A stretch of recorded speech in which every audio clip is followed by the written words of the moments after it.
Hey there, I'm Mark, in affiliation with Spectrum Pulse, and not much to talk about this week besides Ariana Grande, and it's Billboard Breakdown.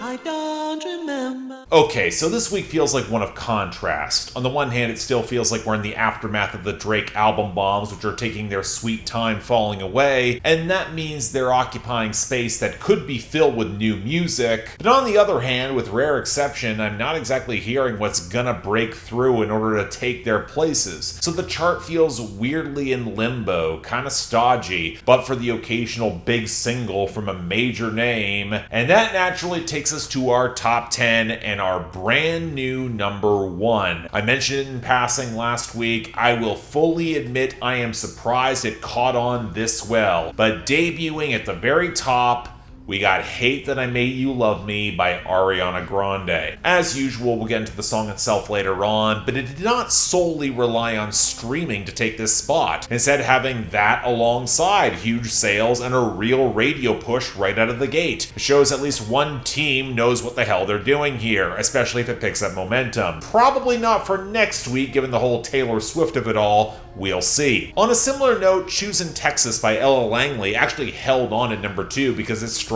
across the board, even when pop radio hasn't quite gotten rid of it yet the same way Nashville has. And that was enough to hold over Janice SDFU by Drake down at number 3. It's not precisely surprising, the streaming margin was always going to shrink eventually, but it is fascinating to see how the radio push not coming quick enough has led to this dip, especially when Ariana Grande has already beat him in that format with her new song. Now this does leave Be Her by Ella Langley to slip down to number 4, but that's more on the margins. She saw growth in both streaming and the radio here, and right behind her is I Just Might by Bruno Mars at number 5, which somehow is seeing even more of a radio second wind. And speaking of surprising second winds, I'm legit shocked to see Man I Need by Olivia Dean get a sudden spike to number 6. Out of nowhere, it seems like the radio fortunes have turned slightly and streaming is up, which was enough to actually rock past So Easy to Fall in Love by Olivia Dean at number 7, which held its own because the radio is not making up for streaming not being on board. I really hope that song would have had more of a chance, but as we've seen, it doesn't. It could also have to do with Shebang by Drake sliding back to number 8 as the streaming margin slips. Drake did not send this to radio, which naturally takes us to I Can't Love You Anymore by Ella Langley and Morgan Wallen. The radio actually appears to be kind of behind this, albeit sporadically compared to the streaming, which is way stronger. And to end things off, Dracula by Tame Impala featuring Jenny at number 10, because apparently now the radio is a fan of this and there's enough streaming to make it a thing. Just wonderful. Now this of course takes us to our losers and dropouts, where the only one of the latter that really matters is Brunette by Tucker Wetmore going into recurrence and probably just snagging its year-end list spot for 2026. And for our losers, yeah, all Drake yet again. Again, we're going to separate this out by albums. From Iceman, we got Plot Twist at 32, Make Them Pay at 39, Dust at 40, Burning Bridges at 46, What Did I Miss at 49, Make Them Cry at 57, Don't Worry at 58, Little Birdie at 60, Classic at 76, Make Them Remember at 77, Make Them Know at 79, and Firm Friends at 95. Then from Habibti, we've got I'm Spent with Low Shimmy holding at 53, Fort Worth with Party Next Door at 92, Slap the City with Condressa at 94, and High Fives at 97. And for Maid of Honor, we got WNBA at 71,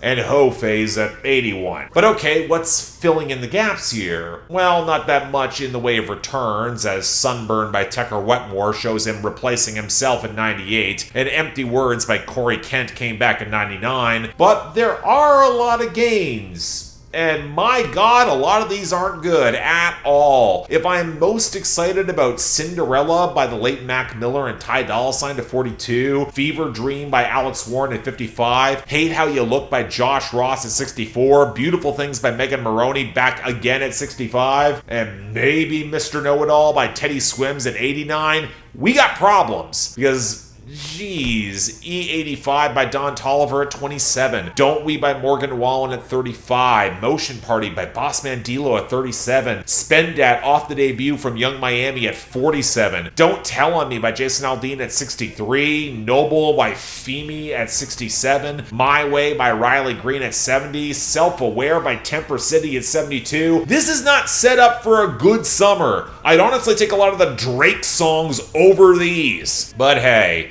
surely this pretty sparing list of new arrivals can fill in the gaps, right? Well, number 91, Think As You Drunk by Riley Green. Never could I dance like this.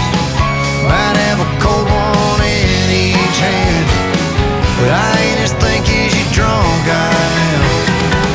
Look, I don't even know what it is with Riley Green anymore. It feels like he's got one of the widest variances in quality I've seen in mainstream country in some time. So when I'm hearing about this single, which is sampling the utterly ridiculous yet weirdly charming 2005 hit single As Good As I Once Was, the part of me that still appreciates the late Toby Keith as a complicated and underrated artist, I had my reservations. So when I say that I think this song could well work as a warmly goofy honky-tonk escapade with a lot of saloon piano and a lot of squealing fiddle and thick electric twang, where our protagonist is drunk to the point of being insensate and a little belligerent, but ultimately it's more of a joke. I mean it, but man, Riley Green can't sell it. This sort of humor really needs expressiveness to properly land, and Riley Green's gruff reserve can absolutely work in some contexts, but not this. Luke Combs or Dierks Bentley could knock this out of the park, maybe Brad Paisley, but Green does not have the range.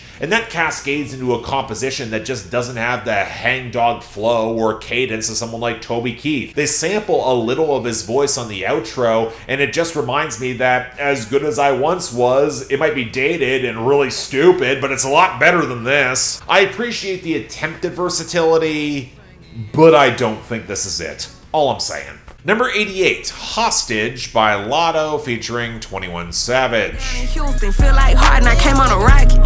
He knew he had to come proper, a bitch like me gon' go on them pockets. He mine, no care if he toxic. He mine, I'm hauling them hostage. So in theory, I could imagine myself being interested in a song between Latto and 21, especially if it happened to mention their child together, or at least implied what 21 sees in her. Neither of these acts are particularly in my good graces in 2026, but who knows, there could be something. Granted, the title being a hostage set off some alarm bells, and man, that was the correct assumption, because what a way to celebrate your union than with a song with so little chemistry or interplay, it sounds like neither of them wanted to make this. For one, I really don't like the production here. I didn't love the Isley Brothers sample, the flipped up the way it is, but then it stutters and is chopped to ribbons by Coop for this brittle trap percussion and a weedy melodic loop with a really clumsy bass mixing, alongside how compressed the vocals sound. And Latto still sounds rigid as all hell. Probably not a good sign that I would argue her flow is a little bit tighter than 21's when he tries to switch it up mid-verse and gets way more basic. And that includes when she just bails out of rhyming altogether, and the title Hostage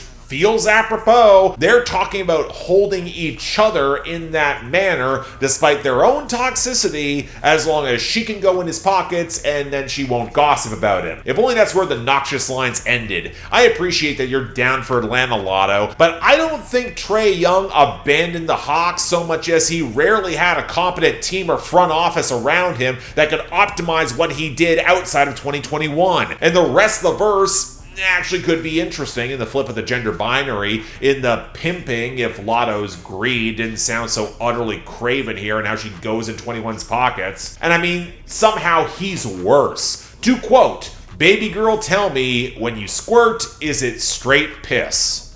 Look, mainstream rap is having a really bad year, y'all, and this for sure is not helping. Bad song. Next. Number 85, Something to Lose by Stella Lefty featuring Vincent Mason. Those blue eyes coming.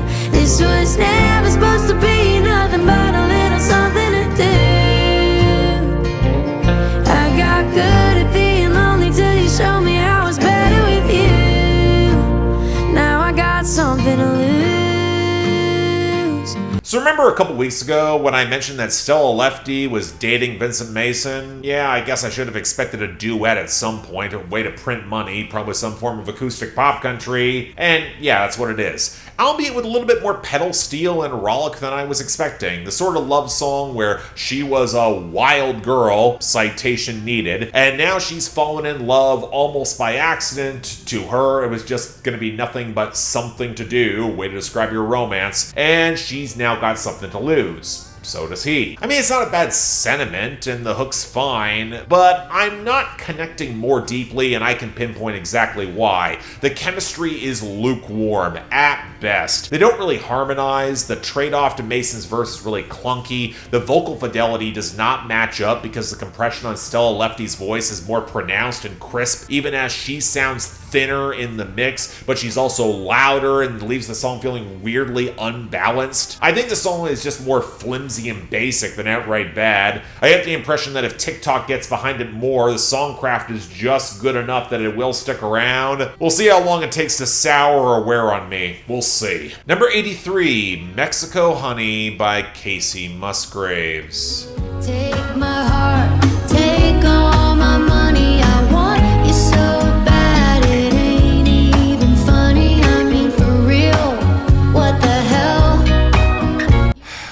You couldn't have made any other song from Middle of Nowhere go viral. Really? In case you didn't see my Trailing Edge short on my main channel, I did review the new Kacey Musgraves album in text form. Check out my Patreon and YouTube memberships on my main channel if you want to see those reviews very early. And I cited Mexico Honey as my least favorite song on the album, especially if you're comparing it with Abilene or Everybody Wants to Be a Cowboy with Billy Strings or I Believe in Ghost. That's not saying the song's precisely bad as much as it's really frustrating. Musgraves is still a magnetic presence, and if you're drawn to her bleary-eyed, smoky hookup vibes, that seems like the patter is stumbling over itself, where her desperation to just get laid finally hits its apex as the kick breaks into a hazy, Lana Del Rey-esque misty bridge. But man, the production does not work for me at all. Fitchuk and Tashian tend to overproduce Musgraves' voice, and the added touch-ups keep her from sounding as organic as she really could. The rhythmic knocking tap running through the song is the most prominent element for some reason in the mix until we get the breakdown, and the melody just feels lost in this seedy soupiness that doesn't land. You put this song on Star-Crossed, not only would it probably work, it wouldn't get nearly the same sort of attention.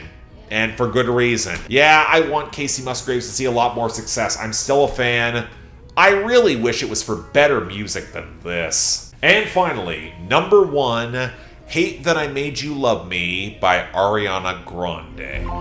Sorry if I made me type. Yeah, I hate that I made you love me, 'cause I barely tried. Yeah, Okay, I don't want to make this about Ariana Grande and her personal life drama again. I know that for some it's part of the appeal. For me, it's this parasocial element that when I'm long past interested and I start getting concerned, there's an issue with the music. But I did hear about her split from Ethan Slater, apparently happened a couple of months ago, so it's well possible this song could be tied into some of that, probably a factor as to why it went to number 1. Or, you know, it could be tied to Ariana Grande's famously testy relationship with her fans and all the tabloids, the sort of double-edged sword and double talk that she already explored with Yes and a couple of years ago to mixed results. Now, truthfully, I like this a little bit more. It doesn't feel nearly as stiff and imperious in its Madonna worship. It's murkier, with Max Martin and Elia giving it a darker, stalking groove with a wiry knock of the beat,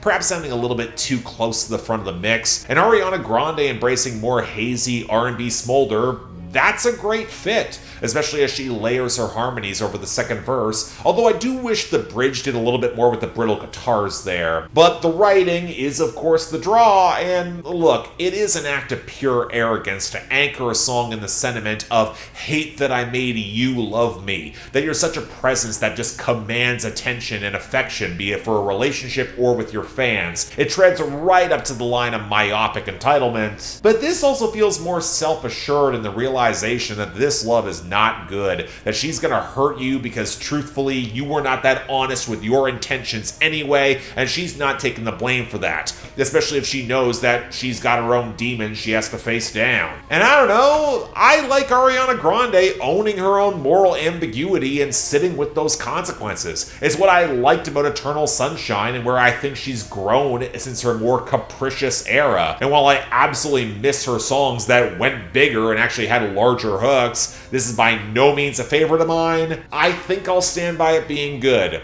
Wouldn't mind it sticking around and becoming a hit. We'll have to see. And hell, you know what?